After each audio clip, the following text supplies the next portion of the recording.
What's going on, everybody? Abs Gamer here with my review on the Mortal Kombat 11 expansion titled Mortal Kombat 11 Aftermath. This just dropped on May 26, 2020, bringing us a slew of new features such as 3 new DLC characters, an expansion to the already robust Mortal Kombat 11 story, new stages, stage fatalities, friendships, balances, and patches.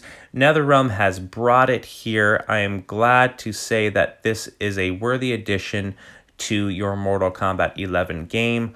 Although the only issue I have with this expansion, I have to be honest with you, is the pricing point that NetherRealm has introduced here. So I have already invested into this game, and for $43 plus taxes Canadian, I am from Canada, you will get the 3 DLC characters and the story expansion. Everything else I've mentioned is completely free to everyone who owns this game. If you don't own this game, however, for $59.99, you can get the Mortal Kombat game, the first combat pack, and this expansion. So probably the best bang for your buck, but kind of a shot in the foot to people who've already purchased this game and invested into it. But if you're a Mortal Kombat fan like myself, you've already purchased this and you're already enjoying it. So let's talk about what is here. Let's talk about first and foremost about the story. It takes place directly right after the events of Mortal Kombat 11, focusing mainly on the antagonist Shang Tsung, who is voiced by none other than Cary Hiroyuki Tagawa from the 1990s film, who in my opinion is the best Shang Tsung. He is Shang Tsung. There is no other. He embodies this role so well and delivers his lines with such intensity, and it's just so sinister, and I'm really glad NetherRealm has cast him in this role, kind of like a love letter to all Mortal Kombat fans. The story will run you about 3.5 hours, give or take, and what is here is action-packed and albeit quite predictable of a plot. If you just turn your brain off, you're going to have a good time. Friendships are back.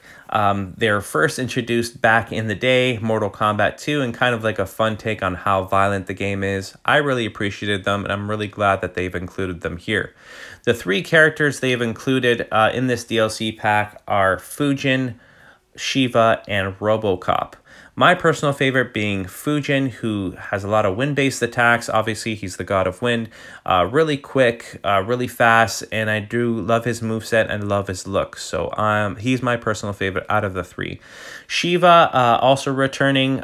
She's more of a grappler and more of close-range combat type of fighter. I really appreciate her fighting style and her look. RoboCop, he plays as expected. He's a little on the slower side, but a lot of long-range attacks. And he's voiced by Peter Weller, so kind of hits that nostalgic note for me. Speaking of nostalgia, the Retrocade is one of the new stages introduced here, and just shows off a lot of the old school stages from yesteryear, so from Mortal Kombat 1, 2, and 3, also hitting that nostalgic note, and I really appreciate that.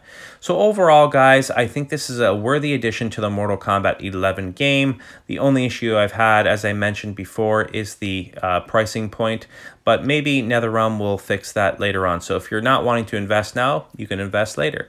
I'm going to give this game a 8.5 out of 10, and I think you guys will have a great time with it. So as always, guys, please like and subscribe and leave any comments. I'll be happy to hear them. Have yourself a great day.